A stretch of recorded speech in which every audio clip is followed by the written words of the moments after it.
Hello बच्चों, फिर आपका स्वागत है मेरे चैनल पे। आज मैं लाया हूँ आपके लिए आपके अकाउंट्स का बहुत ही important topic. This can be called as a foundation of your 11th class की अकाउंटिंग, राइट। क्योंकि ये है rules of debit and credit. और rules of debit and credit का मतलब क्या हुआ कि आप जब भी अकाउंट्स शुरू करते हैं तो शुरुआत में डेबिट क्रेडिट की जरूर बात होती है ना।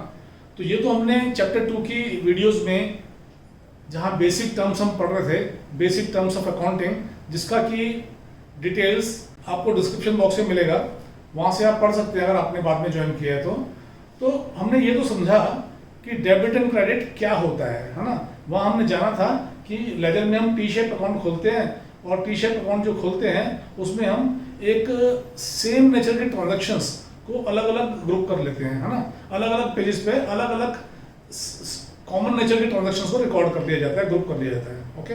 उसको क्लासिफिकेशन बोलते हैं, ठीक है। तो जो टी शेप अकाउंट है उसका लेफ्ट साइड डेबिट साइड होता है और राइट साइड क्रेडिट साइड होता है। अगर हम अकाउंट के लेफ्ट साइड में रिकॉर्ड करते हैं तो हम बोलते हैं हमने इस अकाउंट को डेबिट कर दिया। अगर हम अकाउंट के राइट साइड में रिकॉर्ड करते हैं तो हम बोलते हैं इस अकाउंट को हमने क्रेडिट कर दिया, ठीक है। लेकिन ये जानना कि हम कब किस अकाउंट के लेफ्ट साइड में रिकॉर्ड करें, यानी कि कब किस अकाउंट को हम डेबिट करें और कब किस अकाउंट के हम राइट साइड में रिकॉर्ड करें, यानी कि कब किस अकाउंट को क्रेडिट करें, ये जानना बहुत जरूरी है। और ये हम कैसे जानें? इसी के लिए बने हैं ये rules of debit and credit. इनको हम गोल्डन रूल्स ऑफ अकाउंटिंग या golden rules of debit and credit भी बोलते हैं, and they are very important, ठीक है। ट्रेडिशनल एंड ऑर्थोडॉक्स इसको इसलिए बोलते हैं क्योंकि ये पुराने जमाने से चलते आ रहे हैं, सालों साल से, है ना। more than many years, maybe after 17th century, 18th century, 19th century, आज़ादी से पहले अंग्रेजों के ज़माने में रूल थे। इसीलिए इसको ब्रिटिश अप्रोच भी बोलते हैं, क्योंकि जब अंग्रेजों का राज था हमारे हिंदुस्तान पर तब ये रूल फॉलो होते थे उस ज़माने की अकाउंटिंग को मेंटेन करने के लिए। और वहाँ पे क्योंकि हिंदुस्तान में हमारी वर्कफोर्स काम करती थी, उनके जो भी हमारी इंडस्ट्री थी, जो भी बिजनेस सेंटर्स थे या बिजनेसेस थे, चाहे वो मैन्युफैक्चरिंग कंपनीज थी, चाहे वो ट्रेडिंग कंपनीज थी, है ना। तो वहाँ पे भी तब भी अकाउंट्स मेंटेन होते थे, तो यही रूल्स फॉलो होते थे। और जब ब्रिटिश चले गए आज़ादी के बाद, ओके, तो सडनली हम लोग नए रूल तो बना नहीं पाए, हमने उनके लॉज, उनके रूल्स को एज इट इज फॉलो कर लिया। इसलिए इसका नाम ब्रिटिश अप्रोच भी पड़ गया, ठीक है। तो इसलिए ये समझना जरूरी है कि हमारे जो भी कानून है, चाहे वो इंडियन पेनल कोड है, चाहे क्रिमिनल पेनल कोड है, चाहे और भी कानून है, वो हमारे इंग्लिश लॉ के ऊपर बेस्ड है, mostly all the laws, right. यहाँ पे हमने अब इस अप्रोच के थ्रू पहले हम अकाउंट्स को क्लासीफाई करते हैं। जो क्लासिफिकेशन है अकाउंट्स की, पहले तो दो कैटेगरी में उसको डिफरेंशिएट करते हैं, एक पर्सनल अकाउंट, एक impersonal account. All type of accounts are mainly classified in two categories, personal and impersonal। और फिर impersonal की दो सब क्लासिफिकेशन है, रियल एंड नॉमिनल। रूल जो है वो पर्सनल अकाउंट का अलग है, रियल अकाउंट का अलग है, नॉमिनल अकाउंट का अलग रूल है। और पर्सनल अकाउंट में क्या क्या आता है? पर्सनल अकाउंट में एक तो आता है नेचुरल पर्सन। नेचुरल पर्सन कौन है? जो बाई नेचर पर्सन है। बाई नेचर पर्सन कौन होते हैं? Human beings, okay. तो कोई भी ह्यूमन बींग्स जिनकी बिजनेस से डीलिंग है, दे आर नेचुरल पर्सन, और ठीक है, जैसे राम, श्याम, सीता, गीता, मोहन, हरि, है ना, ये सब लोग, आदमी लोग, औरतें लोग, जो भी है ना, they should be human beings. तो ये आ गया नेचुरल पर्सन में। दूसरा है आर्टिफिशियल पर्सन्स। आर्टिफिशियल पर्सन्स वो है जो कि पर्सन की तरह काम तो करते हैं, लेकिन वो खुद, उनके हाथ पांव नहीं होते, अपने आप से काम नहीं करते, उनको मैनेज करते हैं नेचुरल पर्सन ही, बट उनकी अपनी एक एंटिटी होती है in the eyes of law और in the eyes of accounting procedures, ठीक है। ये कौन होते हैं? ये होते हैं business firms, banks, institutions, school, colleges, NPOs, NGOs, clubs, ये सारे जो होते हैं इंस्टीट्यूट या ऑर्गेनाइजेशंस टाइप, चाहे वो फर्म्स, बिजनेस फर्म्स जो है, चाहे वो प्रोप्राइटरशिप है, चाहे पार्टनरशिप है, चाहे कंपनी की फॉर्म में है ना।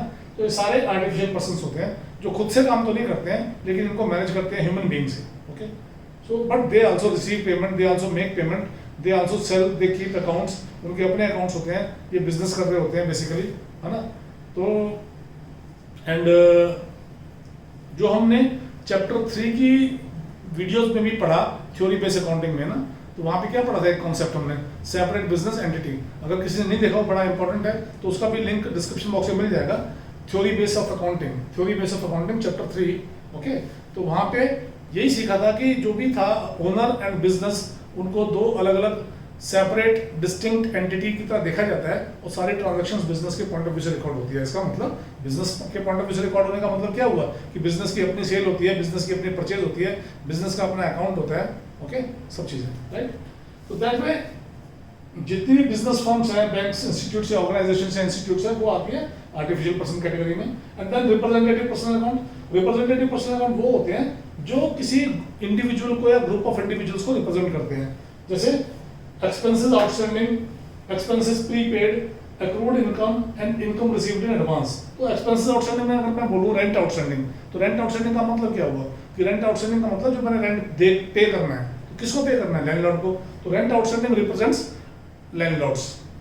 ओके, ऐसे ही telephone expenses outstanding represents telephone department of the government. Electricity charges outstanding represents electricity department of the government.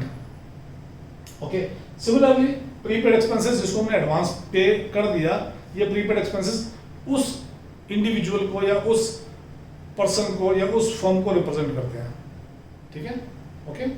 तो इनमें जनरली आप देखोगे या तो एक्सपेंस या इनकम के नाम होते हैं, लेकिन उसके आगे पीछे कुछ लगा होता है, prepaid, accrued, received in advance, paid in advance, outstanding, due but not paid. तो जो भी एक्सपेंसेस इनकम के नाम होते हैं, उनके आगे कुछ प्रीफिक्स होता है, कुछ सिफिक्स होता है, ये शो करने के लिए कि या तो वो एडवांस पेमेंट या एडवांस रिसिप्ट्स है, या वो आउटस्टैंडिंग एक्सपेंसेस है, या वो इनकम आउटस्टैंडिंग है, या अक्रूड इनकम है।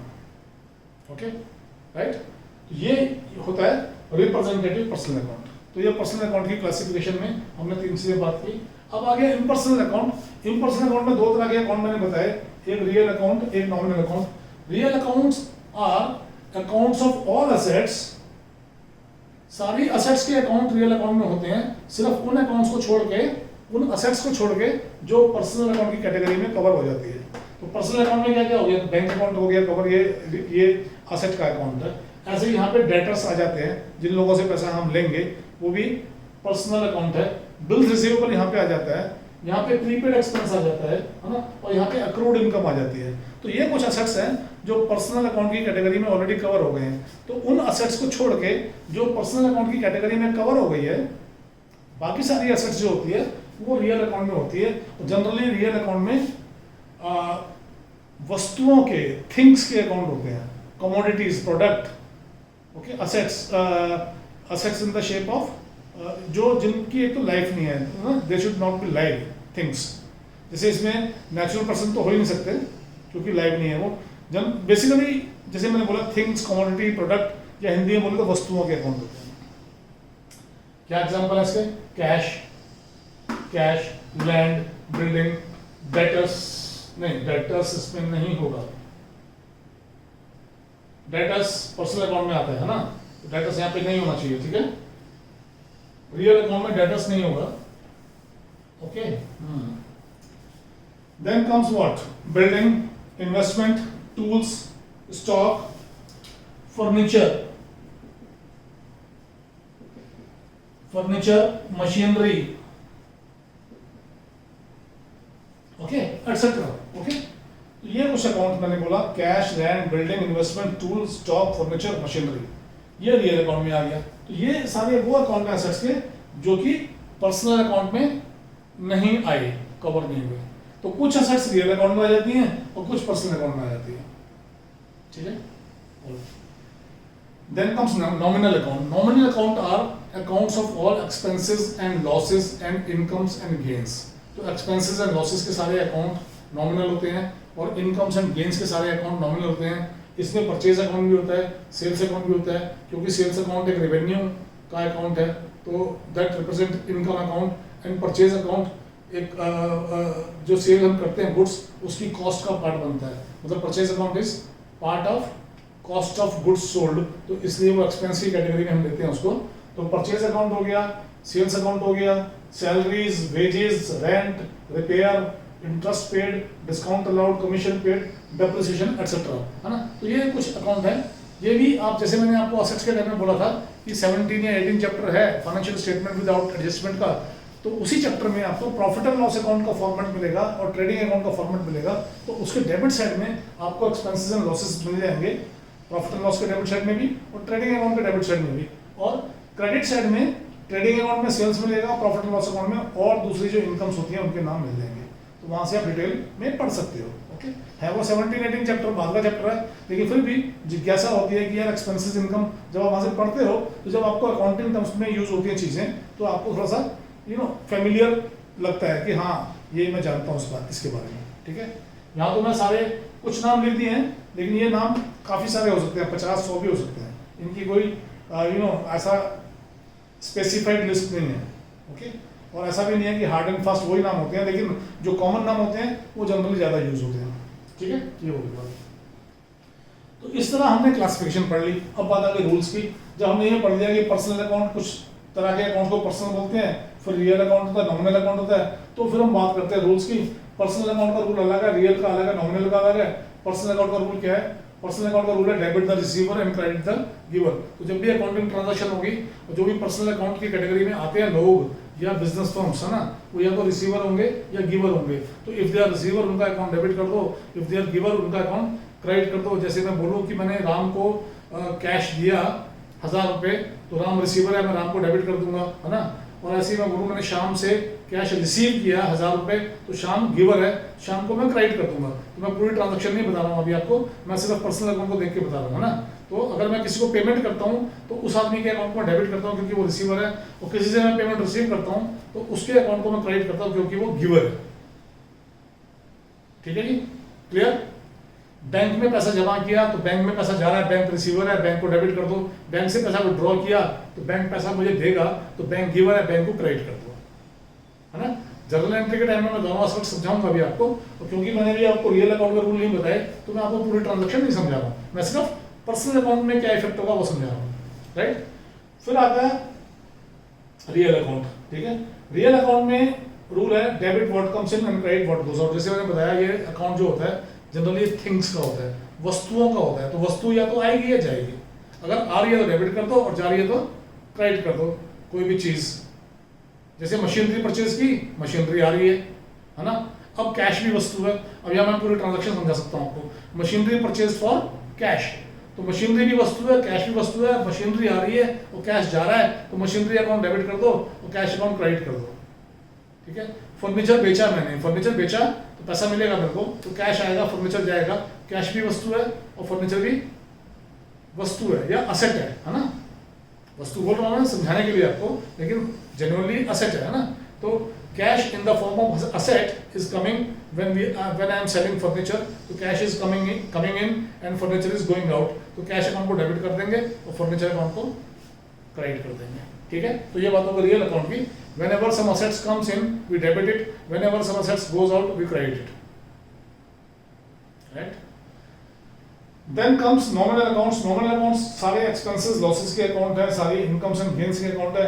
अगर हमारा एक्सपेंस या लॉस हो रहा है किसी ट्रांजैक्शन में, हमको दिखाई दे रहा है कि ये कोई एक्सपेंस हमने इनकम किया है, तो एक्सपेंस को डेबिट कर दो।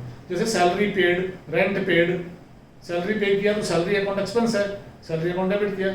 पेमेंट करेंगे तो कैश जाएगा, तो कैश अकाउंट क्रेडिट करेंगे because cash is real account, और रियल अकाउंट का रूल है debit what comes in, credit what goes out. तो सैलरी एक्सपेंसेस डेबिट किया क्योंकि एक्सपेंस को डेबिट करते हैं नॉमिनल अकाउंट के हिसाब से, और कैश अकाउंट रियल अकाउंट का अंदर आता है, रियल अकाउंट का कंपोनेंट है बेसिकली। तो कैश जा रहा है मेरा और रियल अकाउंट का रूल है क्रेडिट व्हाट गोस आउट, तो cash is going out. Salaries account debit, cash account credit. ऐसे रेंट पे करूंगा, रेंट अकाउंट डेबिट क्योंकि एक्सपेंस है, कैश अकाउंट क्रेडिट क्योंकि कैश जाएगा। ठीक है, मैंने बैंक से मुझे बैंक से इंटरेस्ट मिला, है ना। तो बैंक से इंटरेस्ट मिला तो क्या करता है बैंक, मेरे अकाउंट में जमा कर देता है, तो मेरा बैंक बैलेंस में पैसा आ जाएगा, है ना। तो बैंक में गया तो मेरे अकाउंट में गया, तो बैंक अकाउंट में गया, बैंक ने रिसीव किया, ओके ऑलरेडी। मतलब बैंक अकाउंट हमारा पर्सनल अकाउंट है, जो हमने बोला कि आर्टिफिशियल पर्सन की कैटेगरी में आता है ना। तो बैंक बैलेंस अगर मेरा बढ़ रहा है तो बैंक अकाउंट डेबिट हो गया, है ना। और क्यों बढ़ा बैंक अकाउंट का बैलेंस, बैंक बैलेंस क्यों बढ़ा, क्योंकि I received interest because of interest.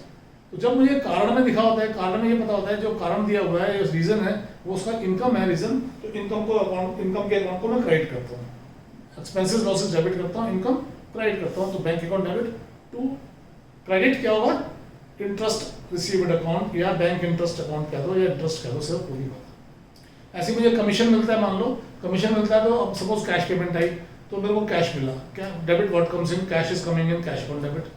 क्यों मिला cash, because I earned commission, commission मेरी इनकम है ना। कैश मिलने का रीजन क्या है, इनकम है। तो जब रीजन दिया होता है तो we see what is the reason, और रीजन अगर इनकम है तो इनकम को हम क्रेडिट करते हैं, credit all incomes and gains. तो कैश अकाउंट डेबिट और commission account credit because commission is income. That way we complete rules of debit and credit traditional approach के, ठीक है।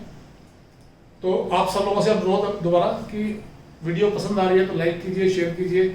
जो भी नए बच्चों ने आज ज्वाइन किया वो सब्सक्राइब कीजिए, बेल आइकन दबा दीजिए, तो आपको नोटिफिकेशन लगातार मिलती रहेगी और ज़्यादा से ज़्यादा लोगों को पता लगेगा। जब आप लाइक एंड शेयर करते हैं तो और लोग भी जुड़ेंगे और लोगों का भी फायदा होगा, राइट। यहाँ पे हम विदा लेते हैं आपसे, बाय बाय।